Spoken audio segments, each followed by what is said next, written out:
Now it's not. Oh, now it's not muted anymore. Great. Is this okay? Wow, this is loud. That's very strong, yeah.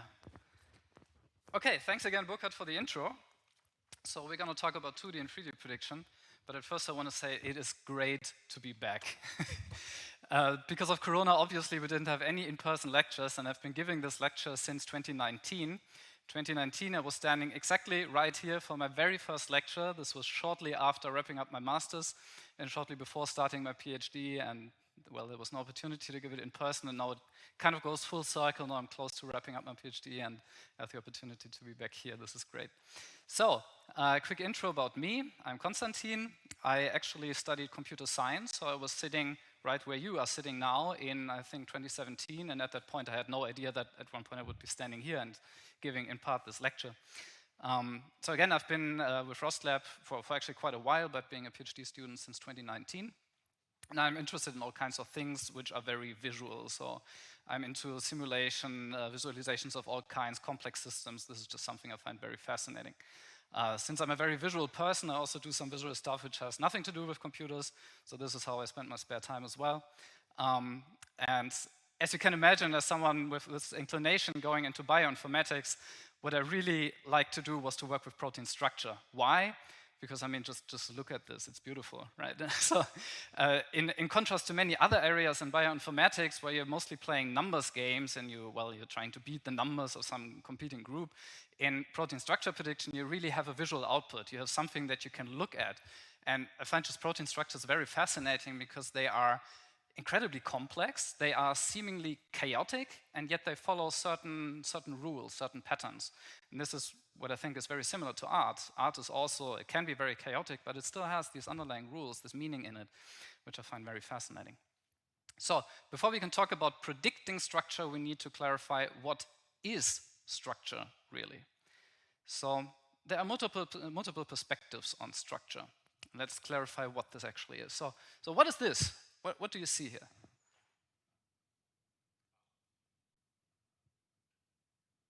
Someone?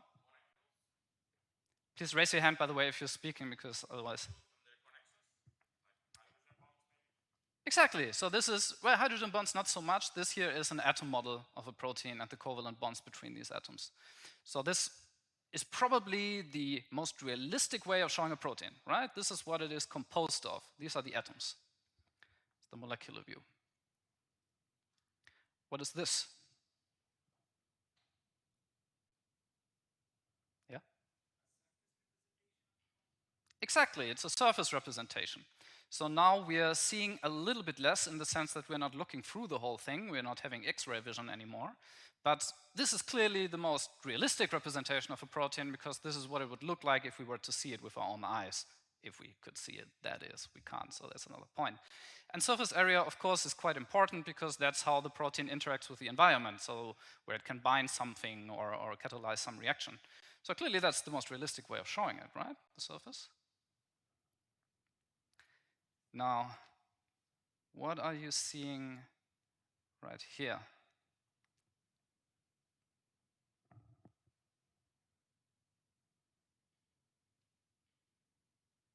Now, what is this? This is a bit more difficult to answer.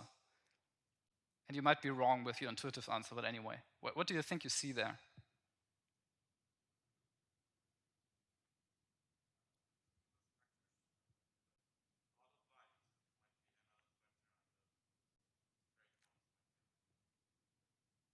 Well, this is some representation of structure, right? So what this attempts to do, and it's not quite that, but this attempts to do is to look at the dynamics of a protein. Because a protein is not a rigid object, a protein is quite flexible, at least some parts of the protein can be quite flexible. Some parts more than others, some are more wobbly, or we say they're more disordered. And there are actually some very important functional proteins in organisms which are quite disordered, so very flexible, and yet they serve important roles. So this is not really a molecular simulation of the dynamics of a protein, it's something else, and we're going to talk about that more on Thursday when we get more into 3D and mutation prediction. But at least just from the perspective, this is also something you can look at for a protein, and this is important, an important characteristic of structure. And to make this point again, clearly this is the most realistic way of showing a protein, because if you were to observe a protein, this is what it would look like, right? So this is the point about dynamics. what is this? Yeah. Distance matrix, yes. So the one on the left is a distance matrix, and the other one, very similar thing. Yeah. That's a contact map, exactly. This is what we're going to talk about a lot today. Just to introduce the idea, if you're not familiar with this. So imagine the sequence running on the x-axis and the y-axis. So that means that each point in that matrix represents a pair of residues in the protein. The diagonal is identity, right? This is each residue with itself. But every other point is one residue with something else, with another residue. And in the case of a distance map, what is indicated is, well, the distance between these two residues. Based on some atom, it's usually either the C alpha or the C beta atom of that residue. In the case of a contact map, this is a reduced visualization of a distance map. What you see here are whatever we define as a contact, and a contact usually is defined as two residues having a distance less than 8 angstrom apart. So it's kind of a black and white story in this case. And this is also a structure representation, and it's mostly complete. So if you have a perfect distance map, you can pretty much perfectly reconstruct the 3D structure based on that. Except that you lose the mirroring information, so you have essentially two different versions that you could have. But there are ways to solve that as well. So that's another perspective. Now, I try to think of something to also make this argument, clearly this is the best representation of a protein. Now, it probably isn't, but it's also one way to show it. So what is this? Yeah? Yes, we see secondary structure elements, but it is still a 3D structure representation. But you're correct in the sense that it focuses a lot on secondary structure. Now, you're probably most familiar with this kind of cartoon representation of a protein. This is what we usually show. Interestingly enough, because this is actually the most abstract. Well, maybe the distance maps are also kind of abstract, but in terms of 3D visualization, this is the most abstract form of showing a protein, and yet we choose this one to visualize proteins. Why? If we compare it to, let's go back to this. So this is much more information dense, right? There's a lot in this. And even though there's a lot of information, it's really hard for us to understand something about this protein. We cannot really see it. There's too much information in a certain sense. Unless you really know what you're looking at, you don't really have a good idea of what this is. And especially if you now want to compare two proteins, you put them next to each other and you're showing this kind of visualization, you're not really seeing anything, right? Whereas if you go for this one here, now you can clearly see something about what this protein is being made of, what's the motif, the structural motif. And this is why we're showing this. So this is maybe similar to music, in case you're playing an instrument, or just in general, if you know how music works on some level, you often have some kind of theme that is introduced in a piece of music, and then you have maybe some intermission part, and then you have another part which makes use of the original theme and maybe modifies it a little bit, but you have these repetitions of similar elements. And you can conceptualize it that way. It's the same story here for proteins. So as you correctly said, there are secondary structure elements in there, and this is what we focus on. We're mostly showing helices and beta strands with these symbolic representations. And through that, we get an idea what the theme is of a protein. And that makes it much easier visually to compare. This is why we use that. Now, obviously, each visualization has benefits and drawbacks. So if we want to answer this question, so what is protein structure? There is no clear answer to that because the thing itself kind of eludes us. We have no way of immediately experiencing it. We only can measure it from certain angles. And depending on the angle that we take, we get something different. And it's useful in different ways. So again, it depends on your intention of what you want to show. If you want to visually communicate, you're choosing this one here. Now, this is not very useful if you want to machine learn structure.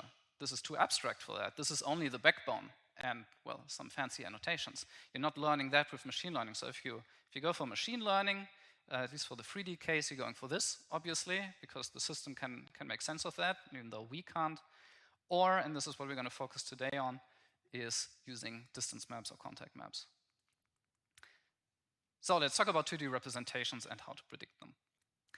Now, in the previous years when I've given this lecture, I've learned the hard way that just briefly introducing what a contact and distance map is does not suffice for students to actually learn what it is. So I was asking what I thought would be a very simple exam question. I thought anyone who was in that lecture would easily answer that, no problem. Well, not so much, they're pretty sketchy results. So this time around, you're the lucky group, you're going over this in way more detail, okay? So what you see here is a 3D structure of a protein, and the very same thing in 2D as a distance map and as a contact map. Now, I can immediately get back to the previous point of complexity and the amount of visual information. So you can immediately see that the distance map has a lot more in it. It's a much more accurate representation of what's going on. However, it's not so easy to really see the pattern in there. The contact map is actually easier for that. It's a bit easier to see visually. It's easier to communicate what's going on. So let's now walk through this relatively simple protein to figure out how can we map between these two. So let's start with looking at the 3D representation. So the protein actually starts here, or at least this corresponds to the upper left corner in the contact and distance map. So the first thing you see is a helix. Then from that helix, it goes into a beta strand, loops around, goes into this, forming this beta sheet. And it comes around, goes into another helix, and then forms another beta strand, beta sheet motif here. And those are actually connected, so they form like one larger kind of aligned beta sheet, right? So how do you see the secondary structure elements in a contact map or in a distance map? Now, let's talk about helix first, because it's the most local structure you can have. Yeah?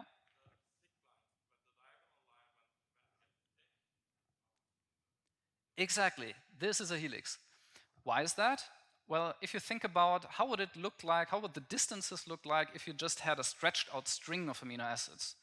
Then the distances between neighboring residues would be longer compared to a helix. A helix is a bit more compact because of this corkscrew shape, right? So it's a bit more compact. That means you have more residues along the sequence which are closer in space. And this is why you always have this very thick diagonal. So whenever you see the thick diagonal in a contact map, you already know, okay, this must be a helix. At least if it has a certain length. There are some exceptions to that. There are always exceptions in biology. But as a general rule of thumb, when you see something like that, that's a helix. So you can immediately see this part here, that corresponds to this longer helix, right? You immediately see that. So let's talk about beta strands. Beta strands are a bit more complex because they tend to be a bit more longer range. It's not an entirely local structural element. So the important property now for the beta strands is that you have these kind of alternating contacts here. So let's imagine the first residue sitting here on the start of this beta strand. Now this has a close contact to this part here, which is the end of the anti-parallel beta strand there. And if you want to count the distance on the sequence level between these two, well, you have to walk all this way down here and back here, and there it is. That's the close contact. Now, if we move one residue further, if we say we take this one here, the second one in this beta strand, now the closest contact is here, right? Now, if we count again, how many steps do we need to take on the sequence level to get there? It's actually 2 less than we would need to take before, right? And that's the same thing here. So if we're starting here at the first residue, we have to walk in this direction. That's kind of forward in sequence. So you could also do it this way. It's symmetrical anyway. You move forward in sequence, and then you find that contact. For the next one, you don't have to walk that far. You find the next one here. And then they're getting closer and closer and closer until this point. And that corresponds to this looping around region. Now, no matter where you walk, now you're forward in sequence or backward in sequence, you're not finding a close contact because everything from here is kind of farther apart. Right? This is where you always have this X-like pattern in a contact map, and that is always an anti-parallel beta strand.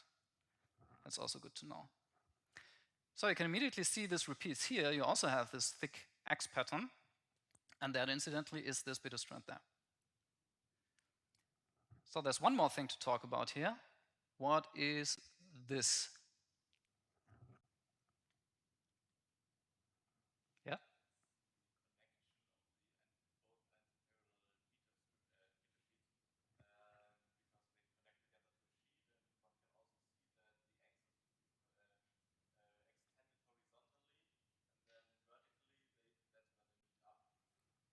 Exactly. So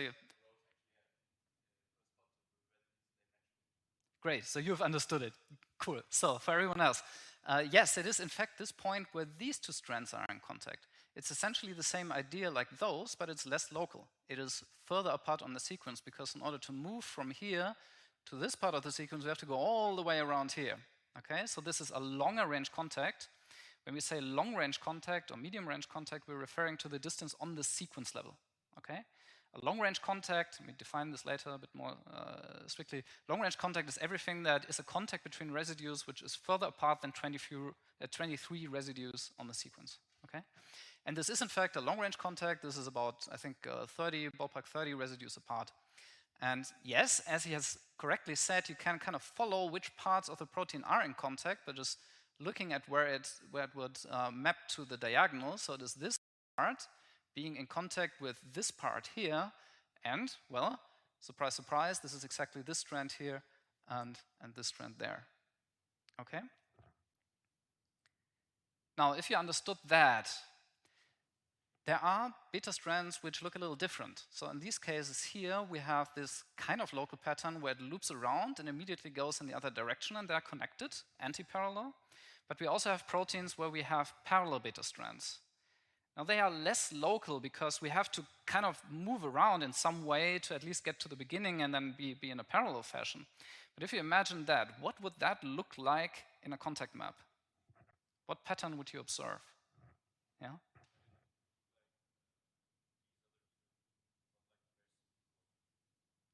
Sorry, again?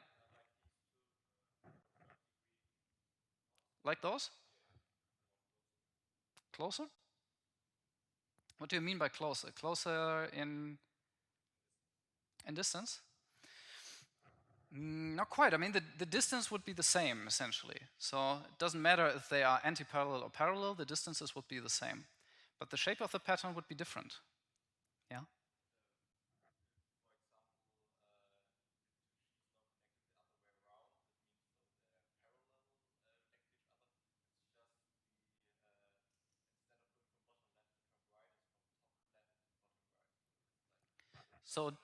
So in other words, it would be parallel to the main diagonal, right?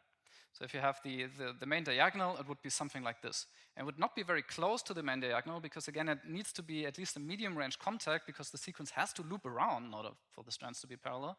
So it's going to be some distance away from the main diagonal, and it's going to be parallel to it. This is what we see here. So this is a more complex example where you can kind of try to apply what you just heard and learned. I do not expect you, by the way, to easily map between such a contact map and such a protein. I also can't, absolutely not. This is why we have specific tools to do this folding process, and they also need a lot of compute. So it's not entirely trivial to map between these two, but at least you can, when you take a glance at this, identify a few defining characteristics of such a protein. So one thing is you can immediately identify that there are helices. There's a helix here, here, and so on. This is something you see directly. And then, what we just discussed, you see these parallel beta strands occurring all over the place. Now, the distances from the main diagonal can be different because, well, sometimes it loops around a bit more before it goes into the parallel strand, sometimes it doesn't. But you see the pattern occurring. So if you look at the protein now, you see, well, yes, a bunch of helices, just as we expected, but in the middle is the most defining characteristic of this. This is almost like a beta barrel shape. Now, normally a beta barrel, we see an example for this later, has anti-parallel strands just looping around like a barrel shape and then at some point connecting like a seam. In this case, they are actually parallel, so it goes around and always goes in this parallel fashion, and this is why we have this pattern. Now again, we have an interesting pattern here. That's a very, very long-range contact. This is really far apart on the sequence. There was a question?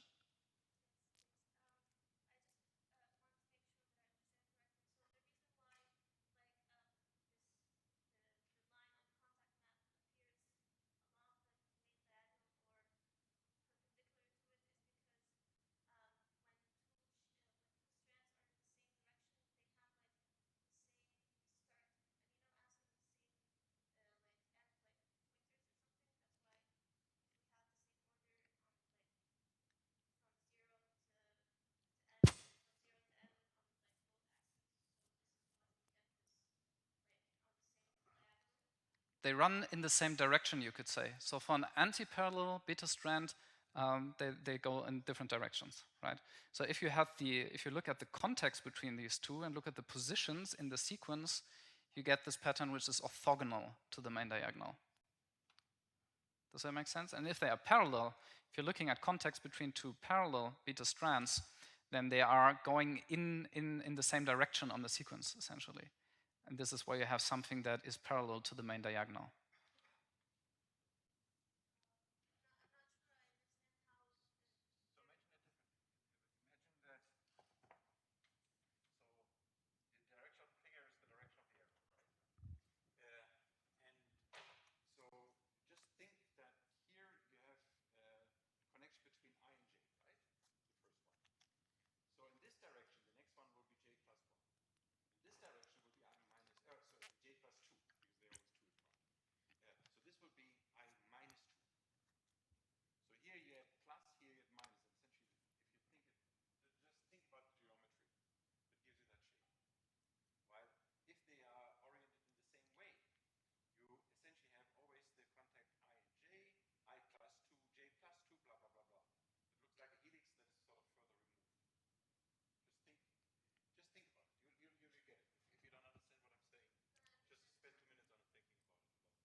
Mm. Oh, okay, that was the confusion. I'm sorry. Yeah, should have said that. Yeah. Yeah. Mm-hmm.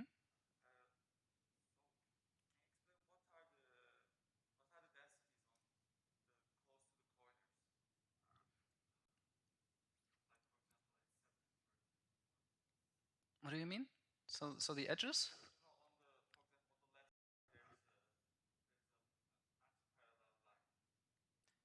This one? This is, well, the same thing as this one. I pointed at this one, but it's symmetric, right? So we can only look at the upper triangle, and it's the same thing. This is the connection between these two beta strands.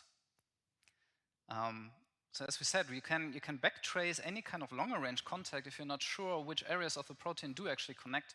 You can backtrace just on the x-axis and on the y-axis and see where on the diagonal are we, because the sequence runs, you can conceptualize it as the sequence running along the diagonal as well. So you see for this one here, this area is in contact with this area. Which areas are those? Well, it's the first beta strand in these two motifs here, in these thick axes. So that's this strand here and this strand here. Something like that, yeah.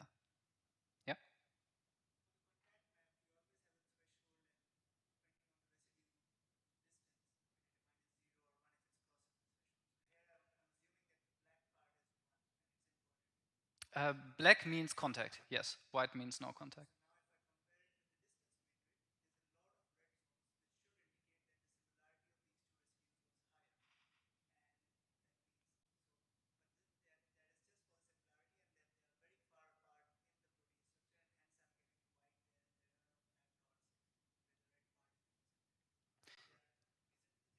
You essentially see the same thing here.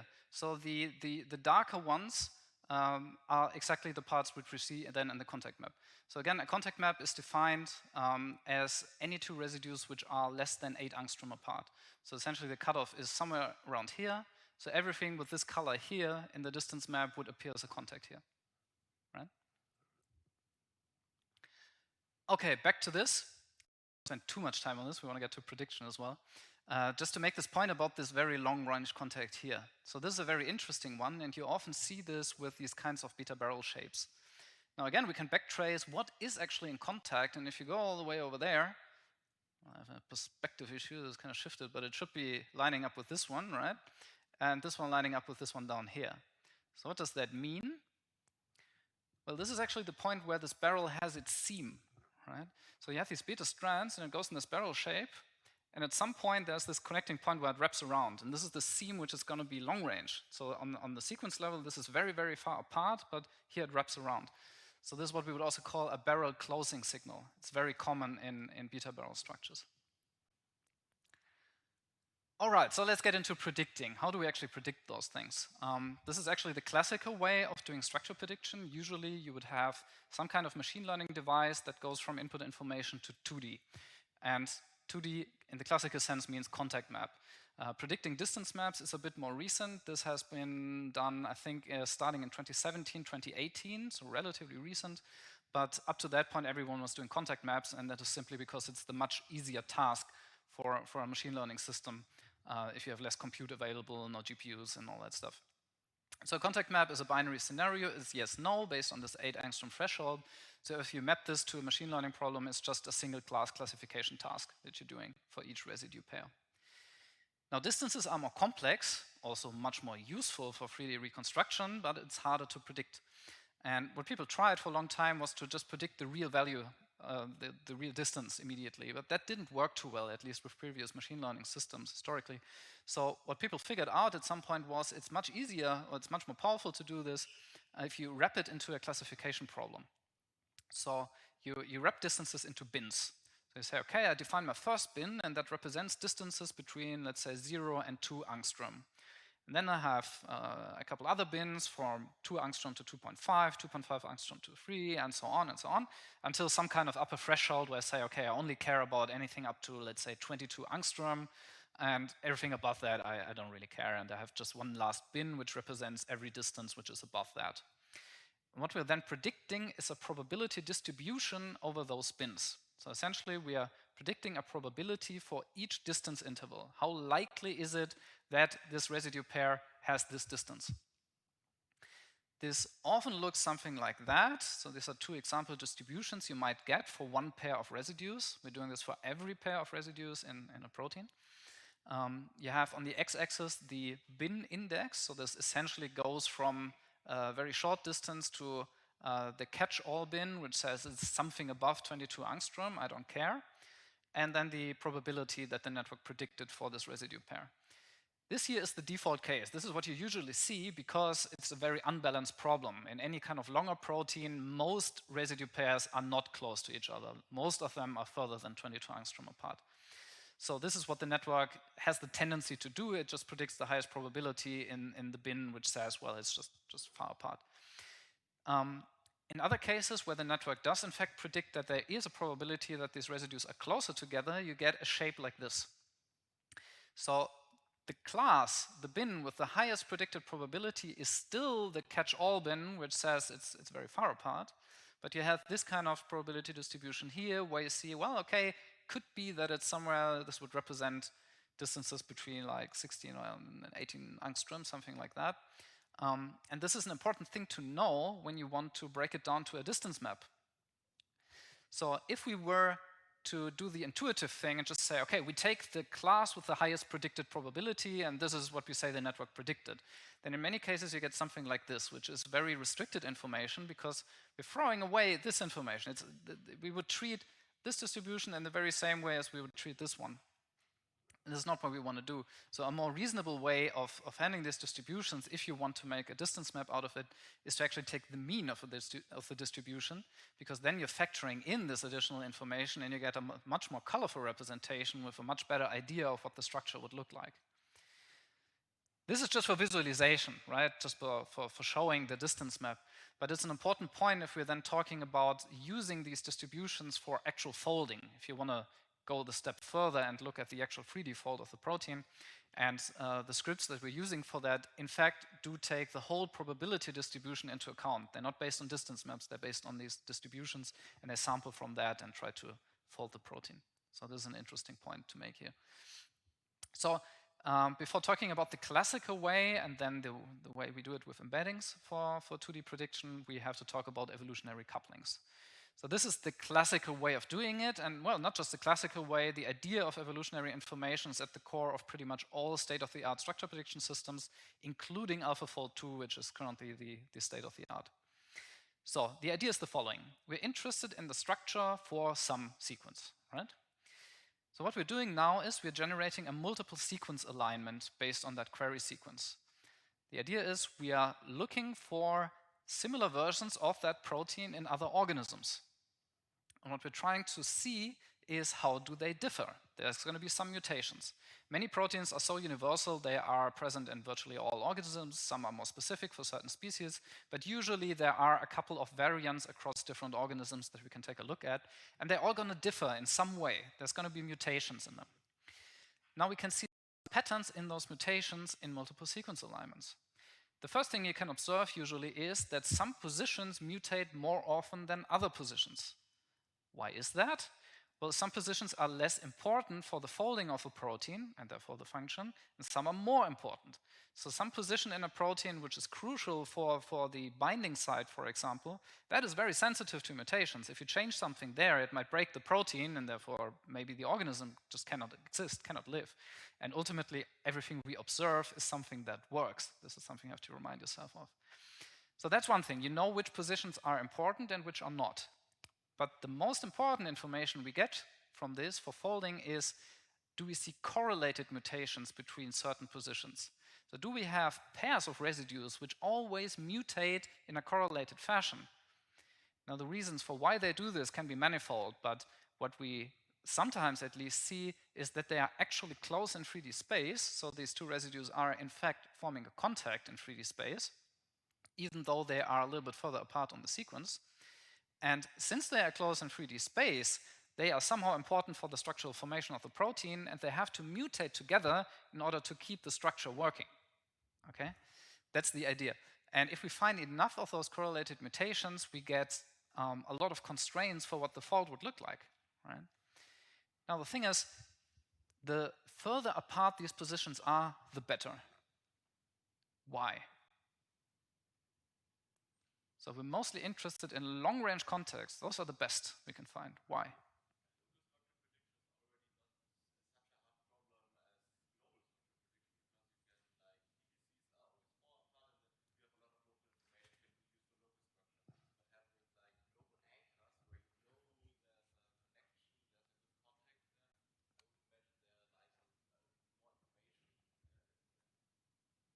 It gives us better constraints, yes. So if you imagine a protein, you have a very long-range contact, you know these parts of the protein touch. They are close in 3D space. That heavily constrains essentially the global space of the protein. Right? Whereas if you have a short-range contact, then you constrain the local space, but you're not really constraining anything beyond that. And if you find many of those long-range contacts, then you're really seriously constraining the space, the folding space the protein could take. Okay? And this is why it is so useful to have long-range contacts. So this is an overview of different approaches that we saw and still see. On the left, we have the classical approach. This is how structure prediction was done for many years. So as I mentioned, you start with a query sequence, and the first thing is you build an MSA, build a multiple sequence alignment of different versions of this protein. Then what we did in the field was we were explicitly computing these evolutionary couplings, because not every correlation in mutations is necessarily a contact. There might be other reasons. For example, it's a larger binding site of a protein, and two amino acids mutate together because they have to kind of keep the binding site in shape, but they're not actually close in 3D space. So there are some things like that. So there were statistical models for kind of removing this kind of noise, getting to these evolutionary couplings, and those have been the primary input for the first deep learning systems in structure prediction. So deep learning was mostly done in this step here, from evolutionary couplings to predicted contacts in 2D. And then we used explicit folding tools like Rosetta to go from these 2D contacts to an actual 3D model. And now over time, deep learning has kind of gobbled up more and more and more of these different pipeline steps. So then one thing we focused on pretty early on, and we'll get to this in this lecture, is to replace this whole evolutionary information part with embeddings from protein language models, which has one big advantage, one immediate big advantage, and that is speed. Because generating MSAs and then also these evolutionary couplings takes a long time, and it takes a lot longer than doing an inference step through a trained machine learning system. Sure, training a machine learning system takes some time, but if it is trained, the inference is really fast. But we still have this problem that we have to go to a 3D model with an explicit folding step. Now, moving further into where we are now, so AlphaFold 2 was a system which is a system which is also based on MSAs, But it has removed everything, every explicit step with other tools in between, and it has one big machine learning system which immediately goes from MSA information to 3D coordinates without the stepping stone of 2D contacts and without going through this explicit computation of evolutionary couplings. And now this is where we are at right now, and this is a very hot area where many people are working on, our lab included, but also other groups, is to essentially do everything with machine learning.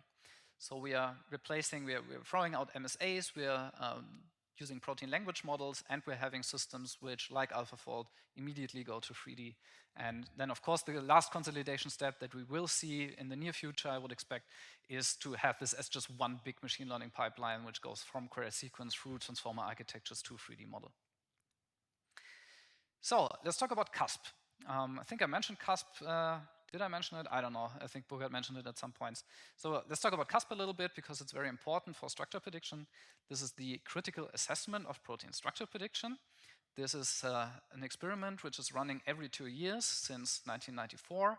You see some of the people involved. These are the organizers. Some of them I had the pleasure to meet, actually. You might have seen this guy, who was also around in CUSP at some point. And while this is meant as a scientific experiment to judge the current state of structure prediction, it is informally also considered kind of the world championship in protein structure prediction, and whoever comes out best in 3D prediction usually gets a lot of attention, obviously. So there are much more than 100 groups participating every 2 years in a lot of different categories. So we have, of course, 3D structure prediction. That's kind of the big one, the one CUSP started with and is the most important nowadays. But we also had categories like 2D prediction.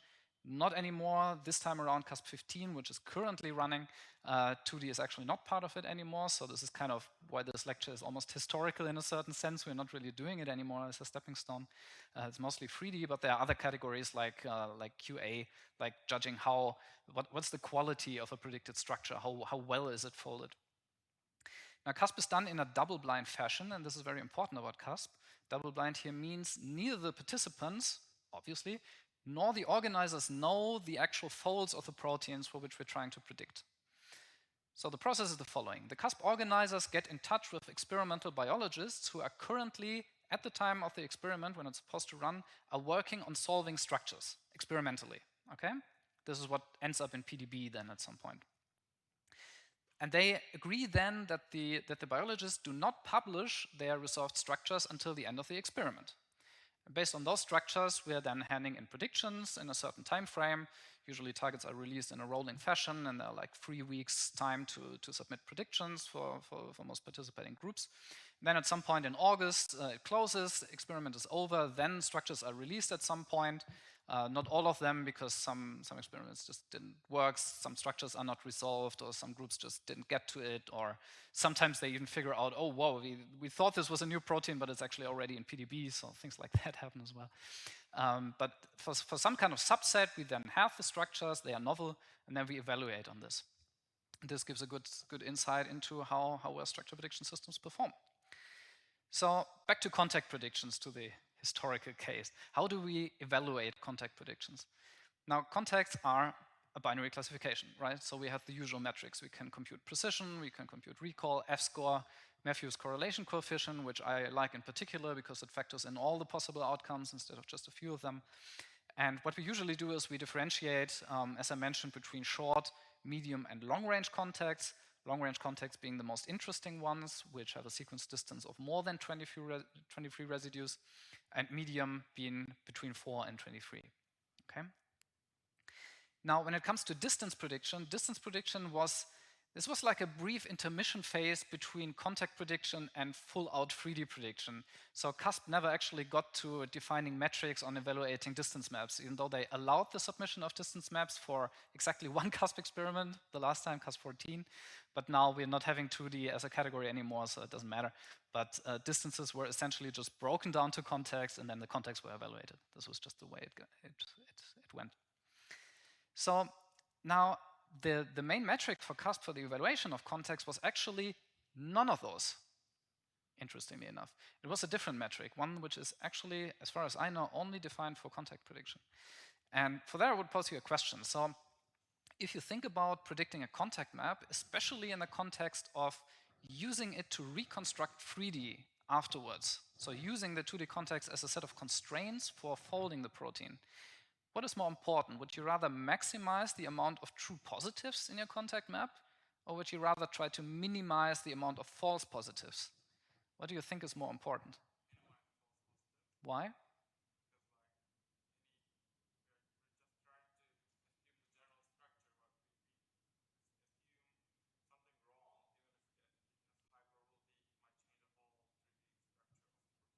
Exactly. So having a wrong constraint might be worse than having no constraint.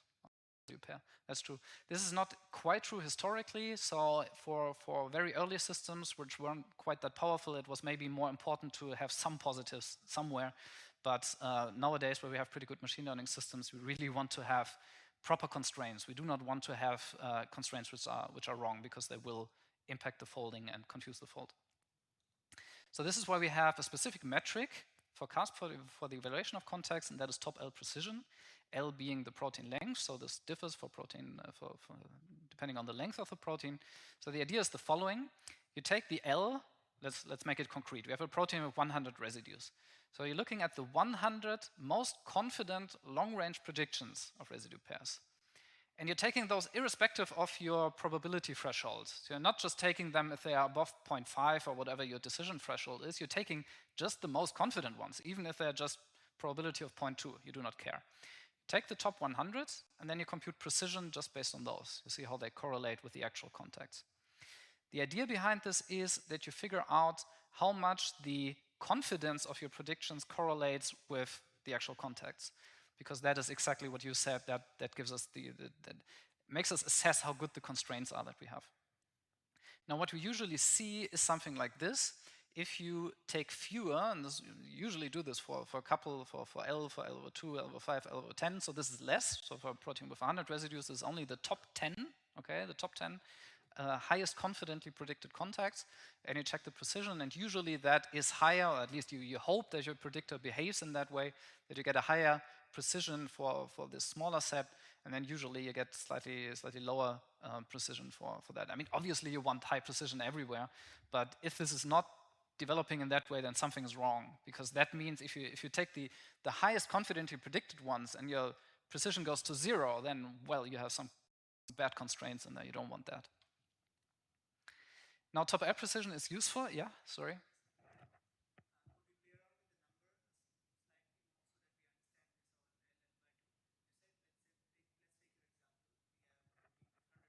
Yeah.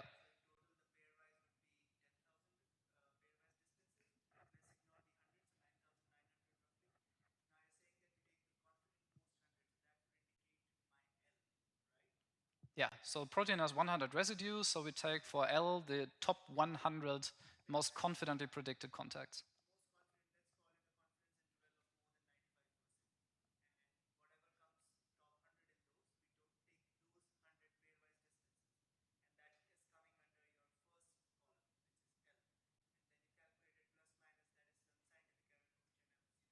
Yeah, it's just the standard error of the precision that you calculate. Yep.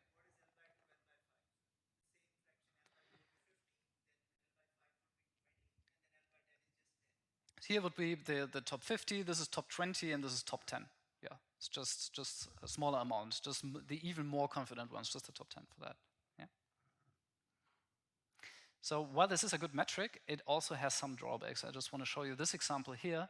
Here you see the true contact map of one of the CASP targets that we had somewhat recently in CASP 12, and a prediction here. This doesn't come so well on the projector. So essentially, the more black it is, the more confident the prediction is. Okay.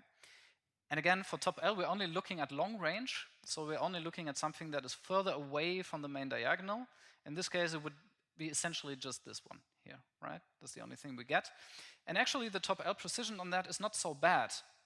However, for the reconstruction of 3D, it is not very useful, because it's all clustered in one region. So in the 3D fold, if you visualize that, all the contacts we have predicted here are here, between these two helices. And that is good to know, and it certainly gives us some constraints for the 3D fold, but essentially only in this region, and for the rest we don't really know. So top L precision can be a bit misleading. It's not always the best metric. So as always in machine learning, look at a couple different metrics, and then you get a better idea of what's going on. So just to have a brief overview of the recent winners in contact prediction and CASP, this essentially mirrors the development in deep learning that we saw. So in CASP 11, we had concept 2, which was one of the classical methods I explained. So this was evolutionary coupling scores and a traditional neural network in ANN. Then in CASP 12, this was, when was this? 2016, I think. We had RaptorX contact as the best method. And this was one of the first with an actual deep learning part between these evolutionary couplings and the 2D contacts. So this was the first time deep learning was used. And then that grew over time, and in CASP 13 we had triplet res, which was a very similar system, but it used deep residual networks, so it had these residual skip connections between individual blocks in the network.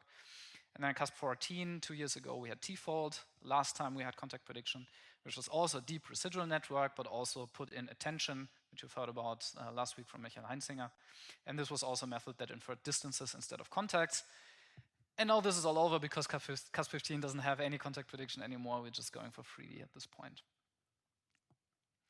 So let's talk about AlphaFold 1. AlphaFold 1 was not the winner in CASP 14 for contacts, and that was simply the case because they did not submit for contacts. AlphaFold only submitted for 3D, and this is what they won. But AlphaFold 1 is still a classical method in the sense that it is predicting 2D information and then has an explicit folding step. And this is why I want to talk about AlphaFold 1. So this was developed by DeepMind, which is a Google company, for CASP 13. Not to be confused with AlphaFold 2, which is what we're going to talk about on Thursday, which is the big guy in the field right now. This is the previous one, which won CASP 13. And they're also using deep residual networks to predict actually a couple of things, but among them is also distance maps. So what they do is they predict distance histograms, or probability distributions over distances for each residue pair. And then they have a very clever step of repeated gradient descent for the folding and then go into Rosetta. But anyway, we are focusing just on one part, and that is the 2D prediction part. How do they do this? They do it in the classical way. They use evolutionary coupling scores explicitly, even though they have some kind of fancy way of doing this. They didn't quite disclose what they used, what was not the usual tools. Plus some 1D features. They have like secondary structure annotations they also throw in. And out comes, at least in the case of distance prediction, a distance probability distribution, what we also call a distogram. They coined this term, incidentally, with 64 bins. And, well, again, they won the CASP 13 3D prediction category by quite a significant margin. Not quite as significant as what AlphaFold 2 then was, but at that time it was a big surprise because it was the first time that a private company entering the competition just flat out won. That was unprecedented. So previously, in previous years, I had kind of a longer deep learning intro section. I'm not having this time around because I don't think it's that relevant anymore. So some of the concepts might not be quite familiar to you, but we're going over this quite quickly anyway. So the technical idea of the AlphaFold 1 pipeline was the following. So we had residual blocks like those, and we had a lot of them in the AlphaFold pipeline. What you're seeing here in green are convolution kernels, and then in red is batch normalization, and blue is nonlinear activation function, just in between. So each residual block here has 3 convolutional layers.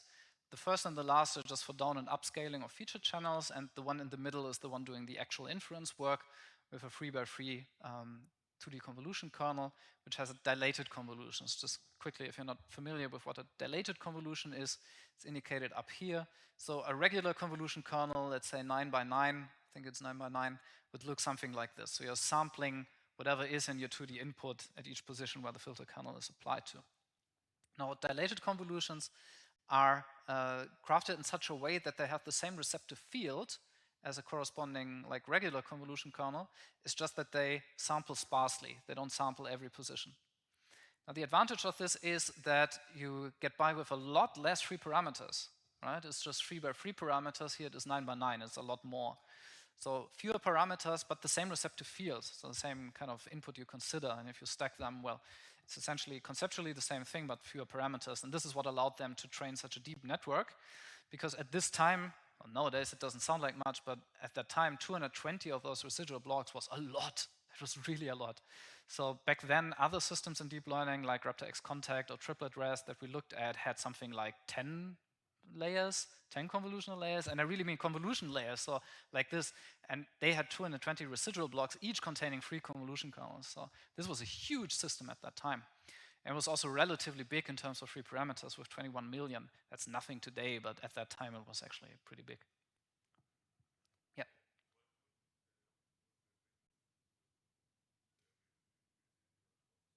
The inputs were evolutionary coupling scores. So that's the same thing also classical methods used. So what they are essentially, I didn't talk about that, sorry. Essentially what you get is also a matrix of L times L. So for each pair of residues, you get a correlation score. We don't quite know what it is. It's just some score that comes out of these evolutionary coupling tools. And it's useful for 2D prediction because, well, you have an L times L input and you're inferring something which is also L times L distance map or contact map. So that's just what you do. That's the input. Sorry? In some sense, an attention, yeah, you could say that. It's just computed in a more classical way, but it's the same idea. Yeah, exactly.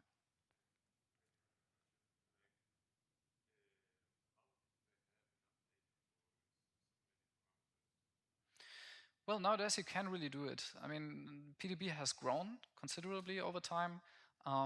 So at this point, it is possible to train that. Usually, these systems don't really overfit, interestingly. They don't just reach a performance plateau at some point, but they usually don't overfit. Yeah, yeah, exactly. At this point, we have a lot of data. Yeah.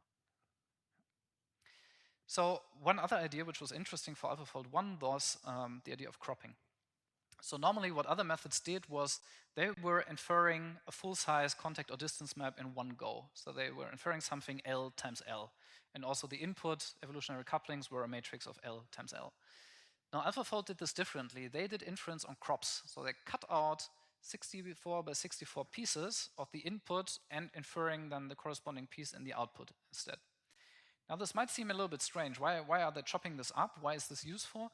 Well, there are a couple of ways in which this is useful. First is you get rid of dynamic input sizes. Usually in a machine learning system, you don't really want to have something that varies in input size because you get into memory problems, for example. If you have L times L, L can be quite big for a long protein, let's say 2,000 residues.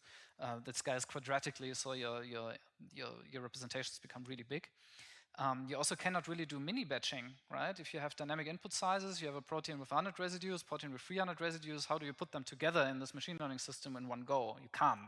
Well, you can pad, but if you pad to the longest protein, well, good luck, it's going to become really, really big.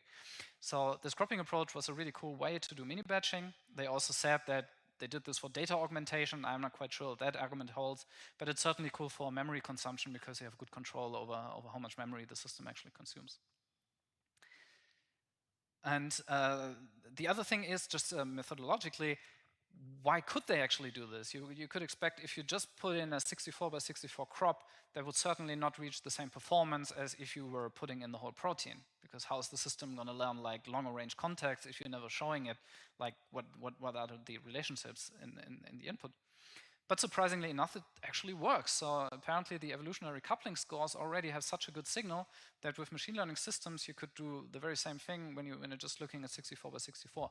So this is an analysis I did at that point just to double check that this actually works with different crop sizes and different strides. Strides meaning like the distance of the crops that you take, right? Now the baseline performance was an MCC of 0.6, and actually, yes, if you take a crop size of 64, you get to that baseline performance, but even better, you can even take a crop size of just 16 by 16, which is not very intuitive, but it still works as long as your stride is in such a way that you have enough overlap in your sample, enough positions that you get a good result. Just if you go even lower with 8 times 8, you're not getting anywhere at that point. Well, actually, there's still respectable performance, but you see some degradation in performance at this point.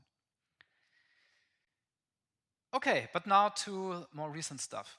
So we've been working on predicting 2D structure with protein language model embeddings. And the reason for that is, well, we wanted to be faster because we didn't want to compute MSAs, which takes a long time. For longer protein, this can take hours. We wanted to be much, much quicker than that. Also, we wanted to see if we could be more specific for a certain protein. Because if you're using multiple sequence alignments as an input, you can quite intuitively see if you modify that input sequence slightly, it's probably not going to have a large impact on the prediction because the multiple sequence alignment that you generate is going to be almost the same, right? Maybe the order of sequences appearing might differ a little bit, but in general, you're getting the same MSA. So MSA-based predictors, we hypothesized, would not be very sensitive to small changes in sequence. And this is also something we wanted to tackle with language model embeddings. Now, we tried this for quite a while. Actually, I started doing this in my master thesis in 2018, 2019. This was the starting point when we had the first protein language models available. And then we had multiple iterations. We had different language models coming out over the years. But for a long time, the performance was just not competitive with baseline, with what we could get with evolutionary information. Until we had PROT-T5XL fine-tuned on UniRef 50. So this is the most recent language model that we have, which Michael Heinzinger talked about last week. And this is very useful for many, many prediction tasks, and structure prediction is among them. So we now have one method, which we call EMBER2. It's in here, but essentially if in that sequence, we should maybe better put PROT-T5XL because that's the language model this is based on. As you can see here in terms of performance, this is the first one which is competitive to our baseline. We call this DCA, DST for reasons which have to do with the paper. This is essentially evolutionary information. This is what we try to beat. And you really see the progression in time. So SECVAC was an LSTM-based protein language model. Performance was way worse than evolutionary information. And then it got successively better with PROT-Albert. PROT-BERT was actually a fairly good step up. But now with PROT-T5, we are the first time, at least on eye level, with evolutionary information for contact prediction. This was really cool. And this is what we published. This, by the way, is a graphical abstract I tried to do in ink to kind of showcase it. It's essentially lying because I'm not predicting 3D, I'm predicting 2D. But anyway, I thought this is cool. So this is published now, actually since a few weeks, because we had a longer revision process. But if you want to look it up, there you go. Now, let's talk about how we could do this. So the first thing is normally, what we did for a long time, you would take the embeddings, the 1D embeddings from a protein language model. And 1D embedding means you get per residue vector of 1024. So for a protein of length L, you get a vector of L times 1024.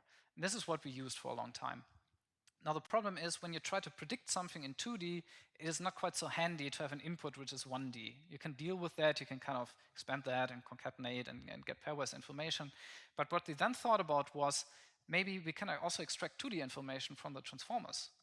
That's actually possible because in these transformer architectures you have attention heads, and these attention heads are already pairwise information because it gives you attention scores in the NLP context between each word in the sentence, right?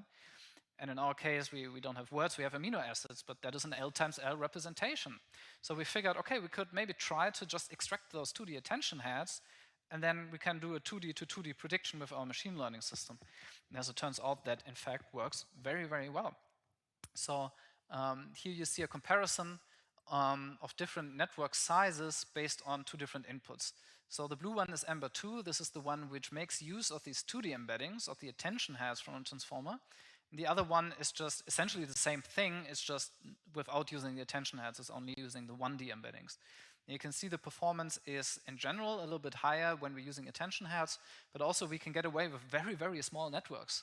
We only need a very tiny residual network and actually get pretty good performance, almost as good as we can get with a deeper network. So that was one thing. The other thing we figured out is we don't even need all the attention heads of the system. So for PROT-T5, this is actually 768 attention heads, and you can imagine such a tensor for a longer protein can become quite big very quickly. So we wanted to reduce that size and wanted to figure out, can we get away with just, let's say, the top 100 attention heads? But what are the top 100 attention heads? What are the most informative ones we can find?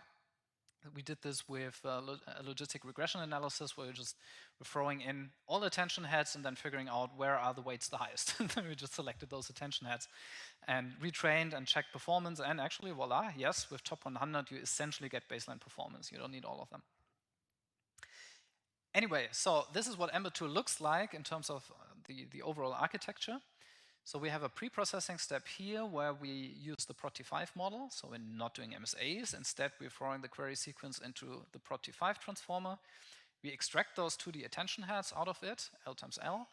We do a couple other things like enforcing symmetry because they're not necessarily symmetric, and do another small pre-processing step just as normalization. And then we get something like this if we were to visualize it. So this is just kind of averaging over these attention heads and making a picture out of it. And the interesting thing is when you look at this faint signal in there and you compare it to the actual contact map from PDB for that specific protein, you see this is actually having a structural signal in there. And this was really surprising because, again, this is just coming from the protein language model. This has not been trained on structure at all, okay? This is only the unsupervised training of the language model, and we already see a structural signal. So I thought, okay, great, let's use this. Let's put a deep residual network on top of that to kind of refine that. You could treat it as an image enhancement problem from computer graphics, essentially. And this works pretty well, and then we can predict histograms based on that. No evolutionary information needed.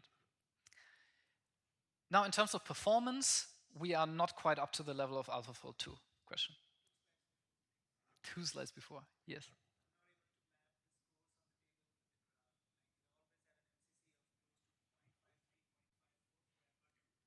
Yes. Absolutely, yeah, sorry, I didn't mention this. They have nothing to do with each other. This was done on a very reduced data set in order to have high speed, because this was just a preliminary analysis to figure out how many attention heads we need. So this was done on just 200 proteins. Yeah.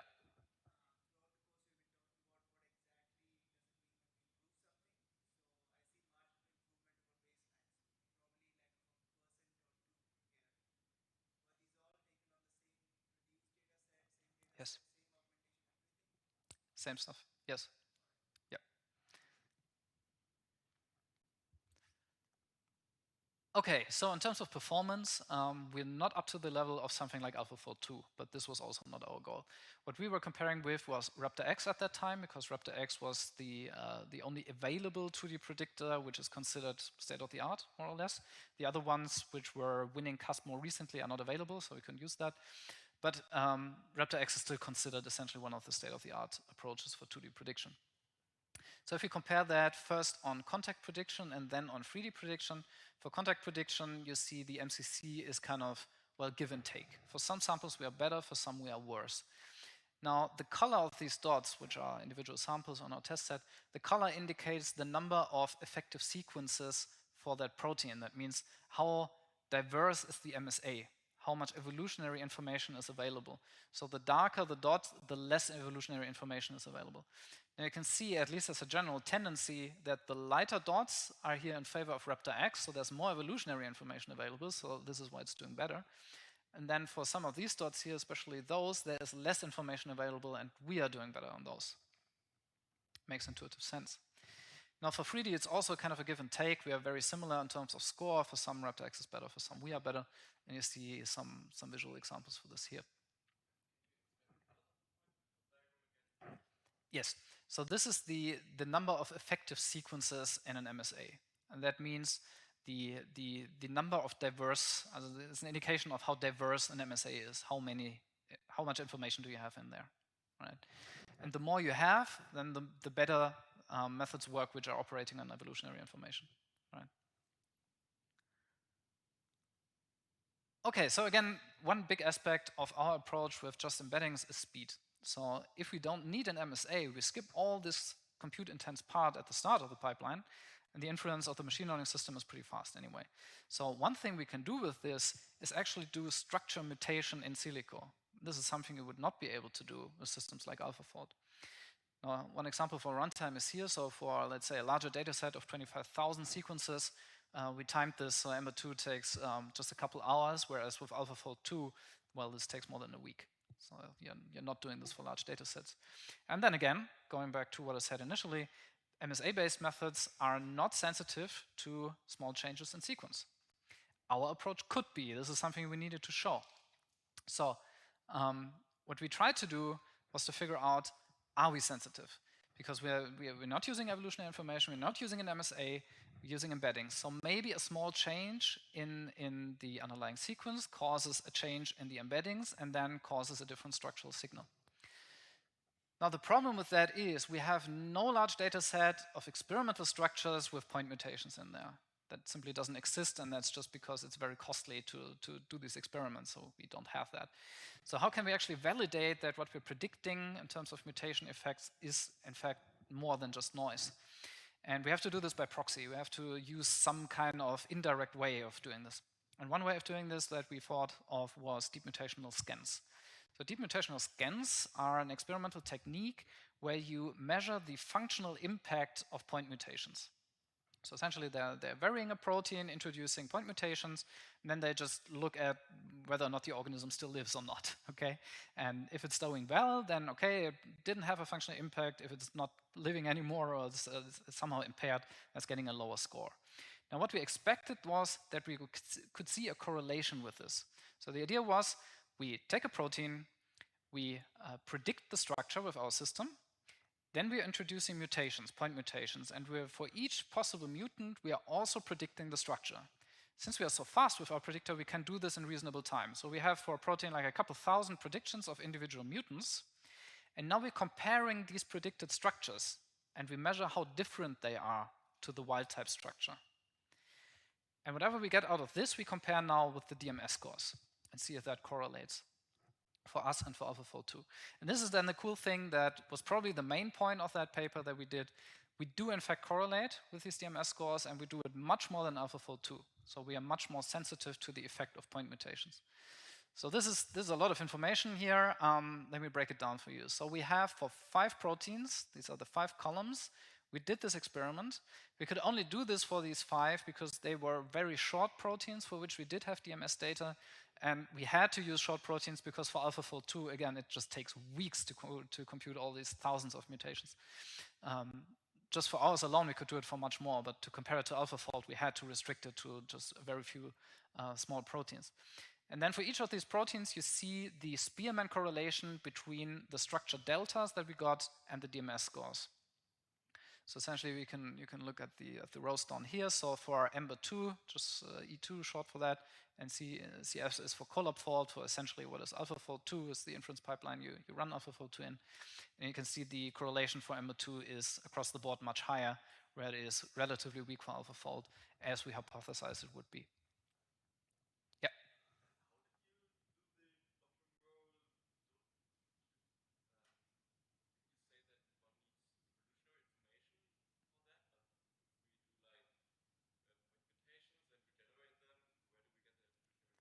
That's exactly the thing, and this was our hypothesis, that AlphaFold 2 could not do it reasonably. Well, for AlphaFold 2, we did. We computed MSAs for each point mutant, and the MSAs do in fact differ a little bit. They're not the same, but they are very similar, and this is also why AlphaFold does usually not predict a different structure when you introduce a point mutation.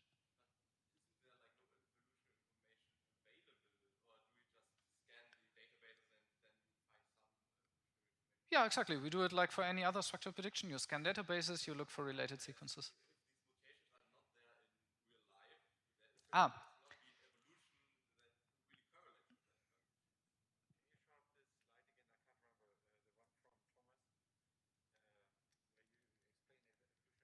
Yeah, sure. Where was it? Yeah.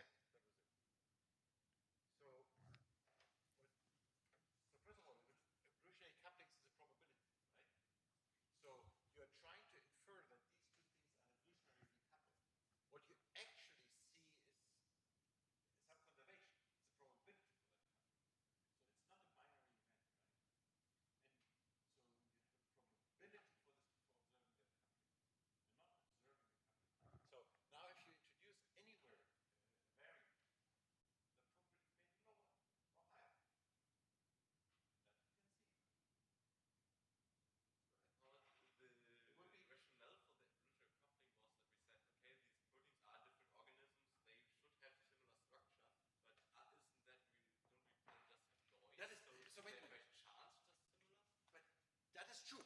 So now the point, so what you don't see is what you get in the evolutionary coupling is the probability that 2 positions are under the same constraint in evolutionary selection.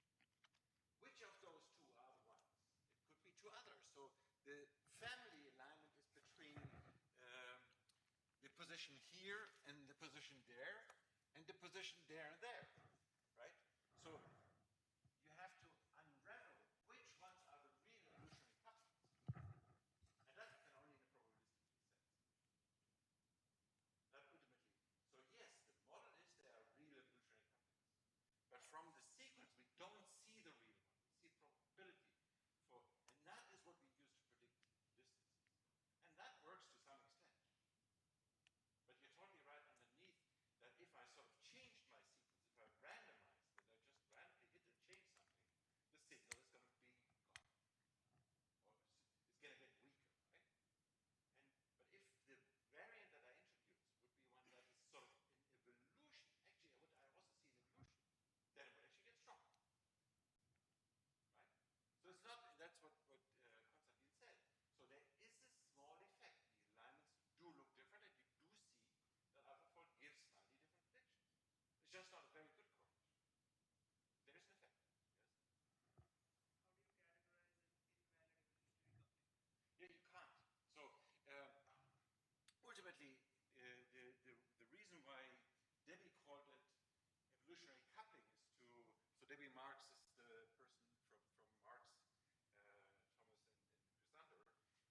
will get is a statistical probability.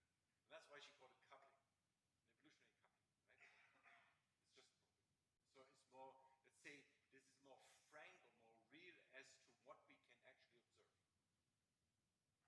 But the wrong evolutionary coupling would be one that in fact is not related to some sort of contact, but for instance could be that I introduce randomly to seemingly coupled variants that are not close in space. That would be a wrong one. In this heuristic, is it coming from maximum likelihood estimate using the PDB? Not using the PDB, because that method uses alignments only. So essentially what you do initially to set up these original methods, so first you essentially look at what's the most likely coupled pair. And then you go further down the list. And that is essentially statistics, pure statistics. Not PDB, but families of properties, right?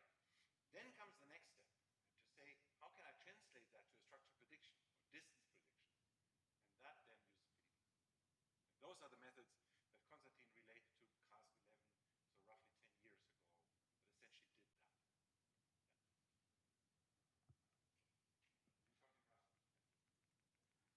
essentially did that. Okay, and that was it anyway. So thank you very much. No problem. So if you have further questions, I'm not sure if we have time, but otherwise, see you on Thursday. We would have some time for questions, but let me just point out again, also on Boodle, the first recap on June 28th, next Tuesday. The second session with Konstantin here in this room next Thursday. Are there questions?